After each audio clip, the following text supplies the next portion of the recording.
The lead. Many journalists have been there. The first sentence of a paragraph is often the most difficult. You never get a second chance to make a first impression. In psychology, this is also known as the primacy effect. The first information stays with you. Thus, the lead is essential for all journalists.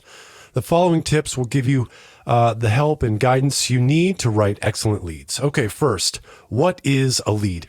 Well, the lead can be either understood as the opening sentence or the first paragraph of an article. It is also spelled L-E-D-E, lead. Number two, the importance of the lead. Well, the lead is considered the most important part of an article because it gives the most important information to the reader. You see, a good lead grabs a reader's interest to read beyond the first paragraph or sentence. The main idea of the article, as well as the voice and direction, is presented in the lead. Okay. Number three, the rules. All right, so let's look at this. The first rule for a good lead is that it needs to present a conflict, as do many good stories. A conflict usually draws attention. Thus, the reader will read beyond the first sentence or paragraph. Okay, second rule here is the lead should entail any of the 5 W's and H. So those are who, what, when, where, why, and how. Which aspect of the article is the most important and should be presented in the lead. So the first sentence should emphasize the most significant feature of the article, and then less important aspects should follow in the second or third sentences. All right, third rule here, it's try to use active sentences. So we see here an active sentence contains strong verbs which make the story more alive and more interesting. A passive structure, on the other hand, may lead to boredom or even a complete loss of the reader's interest, and we don't want to do that.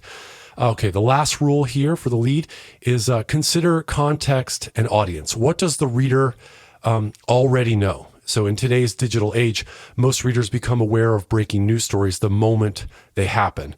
Thus, writing an article the next day should do more than merely repeat yesterday's news. A good lead goes beyond regurgitating old news. Right. Okay, here we go to point 4, what to avoid. Now, do not use flowery language. Too many adverbs and adjectives in a lead create confusion, thus distance from the actual information. All right. In a good lead, each sentence is important. So avoid unnecessary sentences and phrases that create redundancy, thus distraction, because a waste of space can be crucial for other important aspects that need to be in your lead. Okay. Do not start with the word it. This disorients the reader because it is not a precise expression. All right, now our final point here, different types of leads. So the summary type is known as the most common lead in news writing. This type provides answers to the most important W's and H. And with today's fast-paced media atmosphere, the who, what, when, where quickly is distributed, right? So some newspapers adjust to this reality by posting breaking news online as it happens, and then they fill the print edition with more analytical information focused on the why and how. A good lead should also reflect this information. All right, another different type of lead is the anecdotal lead. This can draw a reader's attention quickly by beginning the story with a short anecdote. This approach asks for specific and concrete detail. The broader significance of the anecdote should then be provided within the first few sentences. Other types of leads exist as well. There is no concrete formula for each of them. Some leads start with a question phrase. Others provide a direct quote or make a different direct appeal using the word you.